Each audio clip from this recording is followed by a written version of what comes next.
It's big and it's exciting. It's exciting to have 7 in a row, and to be home for 3 weeks straight is really nice. SC is a great team, and we got the Brazilian national team coming, as well as UCLA. I mean, that's the number 1, number 3 teams in the nation. San Diego State is also a top team, and then we've got Santa Barbara conference foe, so it's going to be an exciting 3 weeks. Carolina. See, Dan. We're in the back. I got my bags in there. I'm still waiting for Jen. It's going to be tough. We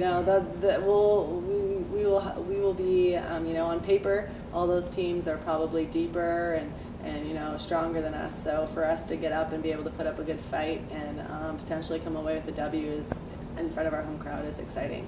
And then also, along with the diversity on the roster, it seems like the offense is pretty diverse, where Chloe can score and Paula and yourself. So does that kind of help having everything kind of spread out that way?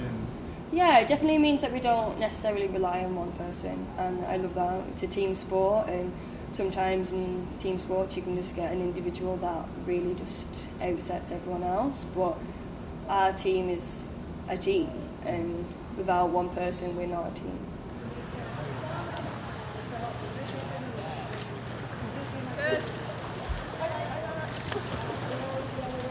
That was huge.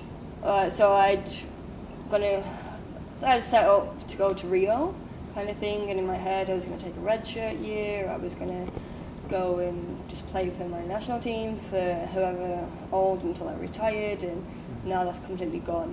So I just missed out on the last Olympics. I was there was a 19 strong squad and only 13 people went, and I was part of the final cut. So, and it was a home game as well.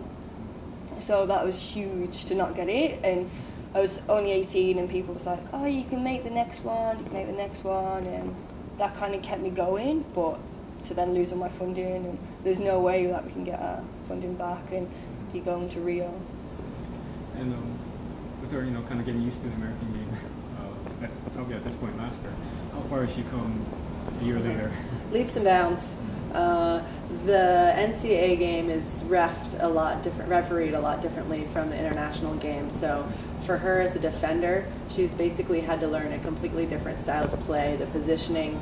And internationally, you're excluded outside of the game. You play 5-man a lot less frequently for things that you do.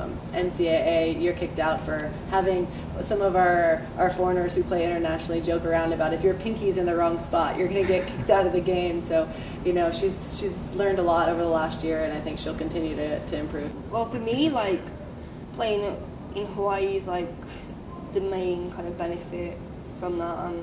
I can look at other people in my same situation where, yeah, my national team's gone, but at least I have Hawaii, and I am so proud to play for Hawaii, so that's kind of the good thing for me.